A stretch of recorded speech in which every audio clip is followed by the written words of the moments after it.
एक समय की बात है। हीरा नाम का एक चरवाहा था। उसके पास बहुत सारी बकरियां थी, जिसको चराने के लिए वह जंगल ले जाया करता था।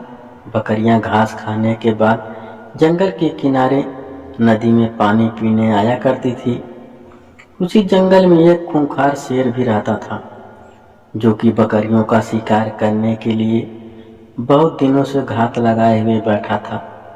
लेकिन सभी बकरियां हमेशा एक साथ रहती थी, जिसके कारण शेर उसके ऊपर हमला नहीं कर पाता था। एक दिन शेर ने सोचा, इस चरवाहे को मार देते हैं, जिससे हमें शिकार करने में आसानी हो जाएगी।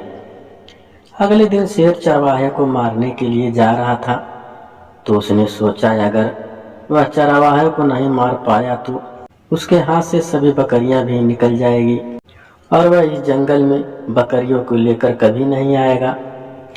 उसने अपने बढ़ते कदम को पीछे खींच लिया और चरवाहे को मारना उचित नहीं समझा। शेर दोबारा झाड़ियों में छिप गया और मन ही मन में सोचने लगा कि बकरियों को अपना शिकार कैसे बनाया जाए। इसी तरह से कई दिन बीत चुके थे। शेर को कोई तरकीब नहीं सूझ रही थी। एक दिन शेर ने सोचा, मुझे सबसे पहले इन बकरियों का झुंड से अलग करना चाहिए, जिससे चरवाहा सभी बकरियों पर ध्यान नहीं दे पाएगा। अब शेर बकरियों के झुंड के अंदर फूट डालना चाहता था। इस काम के लिए शेर ने बंदर की मदद ली। शेर के कहने के अनुसार बंदर ने सभी बकरियों को अलग अलग स्थान पर हरी हरी घास के बारे में बताया और सभी बकरियां उस स्थान की खोज में निकल पड़ी, जिसके कारण अब बकरियों के झुंड में फूट डल गई थी।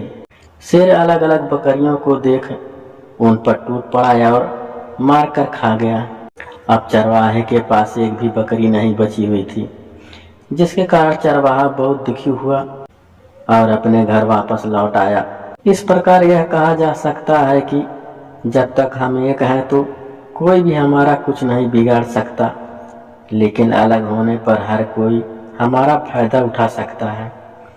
यह कहानी हमें सिखाती है कि अगर हम एक होकर झाड़ू की तरह बंधे रहेंगे तो हमें कोई कमजोर नहीं कर सकता। एकता में ही बल है।